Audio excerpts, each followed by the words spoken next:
Well, the time has come. Millennials have officially given up on home ownership according to this Business Insider article. And we all saw this coming. And by we, I mean fruitful investing subscribers, because we bust down the economic and socioeconomic trends almost every day here on YouTube. So if you're not already subbed, might be a good idea to do that. But seriously, millennials have been squeezed ever since the day we left high school with crazy boomer promises of get good grades, get a good job, go to school, try your hardest, get with a good company, stay there for 30, 40 years, collect a pension, bing bada boom, life's gonna be good for you. Well, as Maury Povich says, the lie detector detected that was a lie. So in this video, I'm gonna discuss what's happening with the dream of home ownership with millennials, how they're coping, and what's next for the housing market and how can you take advantage of it. Let's get into it.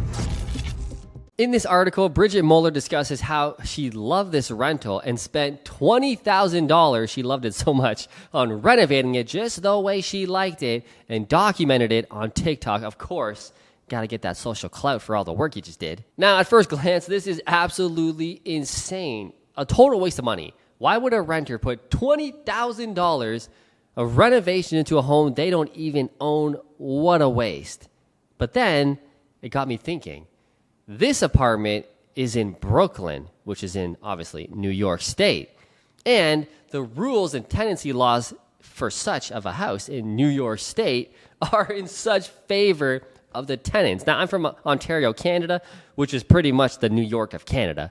Tenants rule the world. They can do whatever they want, stay as long as they want. Rental increases are capped at so much. And as long as you're paying your rent on time and not being a crazy, terrible tenant by smashing the house and pissing off other tenants, there's no legal way a landlord can realistically evict you. It's almost impossible, man. And even in New York especially, like rent evictions, trying to move a family member in, like some things we can do even in Ontario, Canada, like you can't even do those things in New York. In New York, you could be a squatter, which has been documented so many times, and live in a house, call it your own, and good luck trying to get that person evicted. The cops are going to be on the side of the squatter. Like, it's insane. The rental laws in New York are insane. So, is this a waste of money to drop $20K on some renovations with those rules?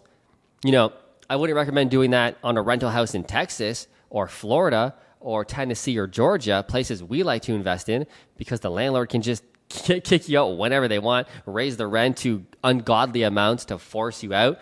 But in New York, this is gold. Now, she goes on to say that her dream of home ownership, obviously living in a major city like New York, is gone. It's impossible. There's no way she could realistically own a home in New York, close to downtown, with a normal average American salary. It's impossible. So she has given up totally on the dream of home ownership and instead is locking in basically into a rental, making it her way and staying for 10 years, 20 years, however long she's going to stay.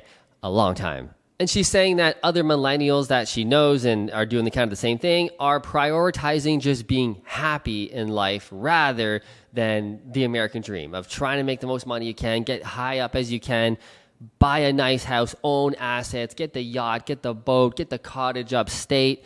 She's saying, yeah, millennials nowadays, especially living in major cities, are giving up that American dream and just focusing on being happy, being present, living in the moment. Dude, I get it. I'm a millennial. I'm into all that shit, dude. I mean, I got the 5 elements tattooed on my arm in Greek symbols. Dude, I'm almost pinnacle millennial, but I'm capitalist as fuck. But I get it, dude. I get it. But I also agree with the notion of maybe if you're living in a major city, Chicago, New York, LA, San Francisco, you know, big cities, Miami, it might make sense to rent where you live and own where you can rent, which basically means if you got to live in those big cities, that's where your family is. You're born and raised there. Your job is there. I get it. It's easy for me to be like, just move to Memphis, Tennessee, and, you know, middle of fucking nowhere where there, you know, whatever. I get it. You live in a cool city. Your whole life is there. It's a pain in the ass to move, and you might not want to move. I get it. So rent there. Do your thing there. But don't not own real estate. That $20K down payment she spent on sticky wallpaper for the temporary renovations to make her house look good, to abide by the rules of, you know, not knocking down walls and shit. You could have put that towards a down payment for owning a rental property in Texas, just outside of Houston, one of our favorite areas, in Florida, in Memphis, Tennessee, Nashville, Tennessee, where real estate is so much cheaper. I mean, we're buying properties in Houston, Texas, just outside of the city for 180 grand, 160 grand, okay? 3-bed, 2-bath, detached home with a garage. The fucking neighborhood is an HOA, so it looks like a goddamn Pleasantville house. Fantastic area. Amazing area. What the American dream is all about is owning a home just like that. It looks amazing. For 180 grand. I get you can't buy the house in Brooklyn, the fucking shitty brownstone townhome that's 180 years old for 600 grand USD. I get it. Your income doesn't support it. But for most people who have a job and are budget conscious and are subscribed to this video, you could probably make something happen and own a nice rental home in Florida or Texas or Tennessee. You can probably make that work with the money you have saved up. And now you're in the home ownership bracket. You're making money. You have an asset. You're making cash flow every single month from the rent. But again, I get it. It's tough out there for millennials. You want to be happy. You just have a nice home you can cuddle in. I get it. And as I stated, the renovation trends people are doing, like I said, they're not knocking out kitchens and just like wrecking the landlord's house and putting quartz countertops in and thanks, landlord, whatever. They're doing minimal renovations. So it's like the backsplash. If you hate your backsplash, there's like peel and stick backsplash that you put on. It actually looks pretty sick. Looks pretty good. I'm not going to lie. Maybe we'll do it on some rental properties. It looks so good. But yeah, they're just temporary kind of things. They're putting sticky wallpaper on the walls to make an accent wall that can easily just peel off. They're abiding by the rules of New York, you know, of renovations. But I get it. I get what's going on. I get it. I just don't fully agree with it because the tides are changing, okay?